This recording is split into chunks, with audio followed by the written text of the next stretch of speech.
WealthBuilders recommends you should always take independent financial, tax, or legal advice before making any decisions around your finances.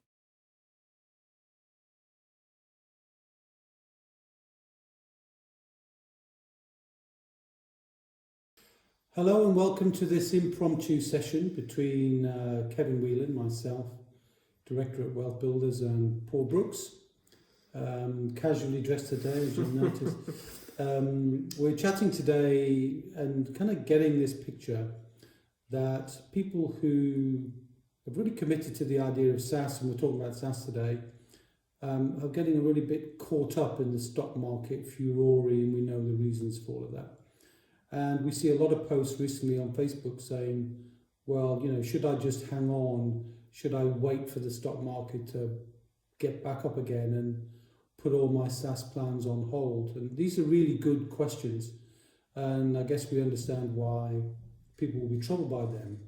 But I thought it might be useful for Paul and I just to have a conversation about some of these issues.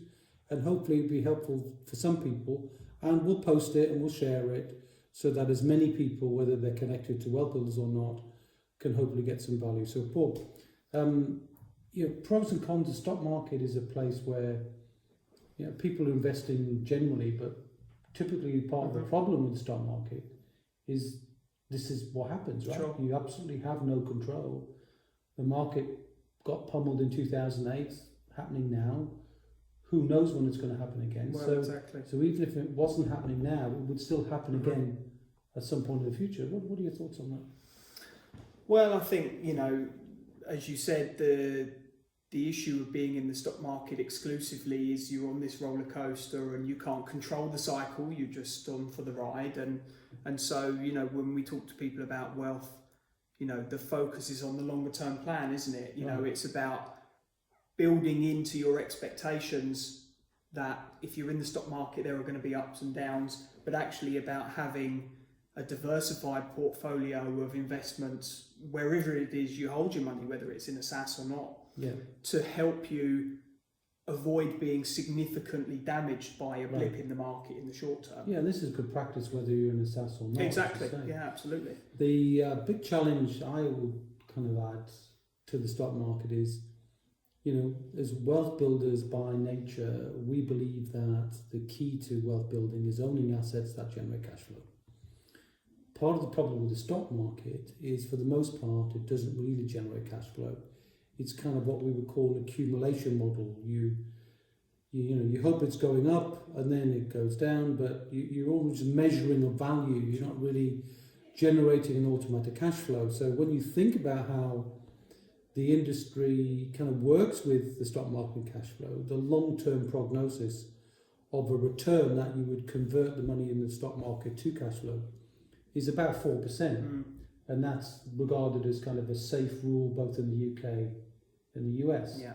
So if the long-term prognosis of drawing money cash flow from the stock market is 4%, the reason to think about SSAS is because originally, if you thought about getting a SSAS, is because you thought you could do better than that.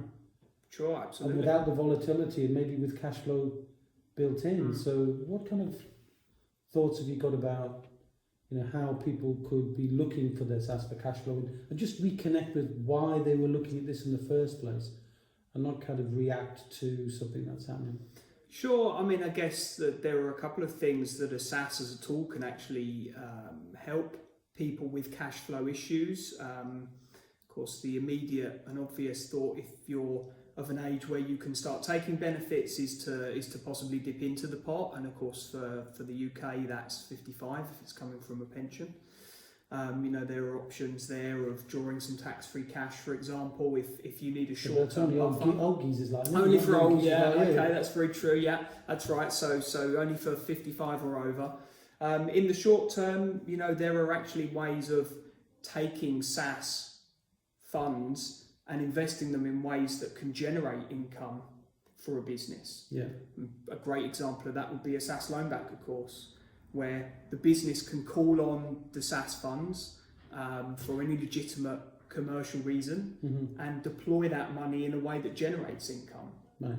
For example, buying a commercial premises or investing in staff or systems or processes or anything in the business that's going to ultimately generate revenue. Okay, that's an interesting one.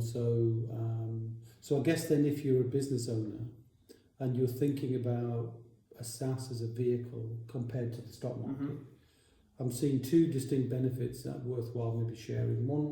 One of those is if you've got the ability for a loan back, which a conventional pension doesn't have. No, that's right. Only a SaaS Unique to SaaS, yeah. So if a SaaS can give you a loan back, if you say one of the businesses affected by the flooding or affected by coronavirus and your staff having to stay at home, and maybe you build a small buffer for cash flow, but you needed a cash flow buffer for the future, then if you had a good established SaaS, then there's a possibility of being able to get access to cash from the pension. Yeah, absolutely. So it serves the business as well as serving the directors. Yeah, absolutely, definitely. Okay, that's a really big benefit. So think about that if you're one of those businesses worried about those things. The other one is Paul, is leverage. You know, so if you're investing money through a SaaS because it can borrow money. So if you went to a traditional SIP and said, hey, I've got 100 grand's worth of stocks. You went to the bank and said, can you lend me another 50 grand? I want to buy some more stocks. Yeah. What's going to happen? Well, the answer is going to be a laugh and a no, I think. Yeah, the computer says no on that one. But what you could do, though, is you could borrow the money in SaaS and then that gives you more value. So if you think, for example, if somebody's got 150 grand in pension and let's just say for sake of an argument, they lost 50 grand in the stock market, but they could borrow that money essentially through some form of leverage, and they've got the same purchasing power. Sure. And then they can start to use the money for the purposes that they had. So it's a matter about how you think about this. Yeah, absolutely, it is. Absolutely, and I guess as well, it's worth mentioning that I suppose in that particular example there you've just used, pensions that lose money have to work that much harder to take themselves back up to the position they were at before they lost. So leverage can be a really powerful tool in, I guess, boosting the speed by which they get from the point where they lost the money to the point of being back on a level playing field again. Yeah. As well as potentially generating cash flow too, I guess. Yeah, and I suppose you mentioned upon as well about the stock market is a place where investments take place. It's a place where you can hold stock market in your SaaS anyway. So why don't we talk about something that maybe people haven't heard of, Paul, called in specie? Yeah. So essentially then, instead of having to sell everything, there's another alternative. There is, yeah, and it's not a great name, not particularly user-friendly. Like SaaS, right? Sure, exactly. So in-specie transfer is basically the movement of an asset, and let's just use a fund because it's relevant to the conversation. The movement of a fund in the market from one wrapper or one home to another. Yeah. And I always relate it really in a sort of very nice way to porting a mortgage. Right. Which people may be familiar with, but in essence is shifting your mortgage from one property to another. So, sometimes it's called re-registering, sometimes it's called in specie. But in simple terms, what you're doing is picking up what you've got and just simply moving it to a new home. Right. And because you're moving it in specie, you're not coming out of the market. So you're not crystallizing that loss. Yeah. You're in exactly the same place, in exactly the same holdings. The only thing is you're moving from space A to space B. Right. So you completely remove the problem of when to come out and the timing and will I be crystallising a loss and how hard does my money have to work by using that mechanism. Right. Now it's worth saying not all pensions can do in specie transfer. Sure, but if it's somebody generally thinking about it, then it's something that either we can help them with or they can get help with, right? Yeah, absolutely. Okay. Absolutely. Okay. So that's an interesting one, and I suppose when you're thinking about taking a claw of the funds you're really going from the pension now and dropping them into your SaaS, you're no worse off at all. No. In broad terms, anyway. So if you're no worse off, but you've got the SaaS and the vehicles established, then you're focused on the future and what you want the SaaS to do, not focused on the past and constantly just looking at the stock market. So it means if you get an opportunity that comes up And let's say you were going to hold maybe, I don't know, a diversified portfolio. What would a typical SaaS client of ours, Paul, hold in the stock market as a part of a diversified portfolio? Just a typical time. Sure. I mean, what percentage would that be? Something in the region of 25%, you know, 15 to 25% probably, something like that. And, you know, of course, I guess it depends on the stage in their journey that they're in. But at least it gives a figure, right? So if we look at someone's got a couple of 100,000, then if £50,000 would have stayed in the stock market, then essentially what you can do is then if you've got the SaaS, you can still hold 50,000 in the market, and maybe you keep it all in, and then when you find the opportunities, you just simply move the money gradually as you find the opportunity. So you're not cashing out of the market.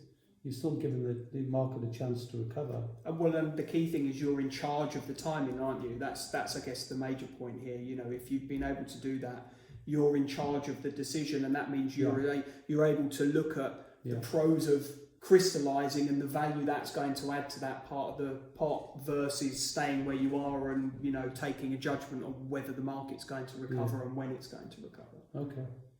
So I guess in kind of summary, the SSAS is part of your overall wealth plan. It's not a pension on its own, it's a part of a wealth plan.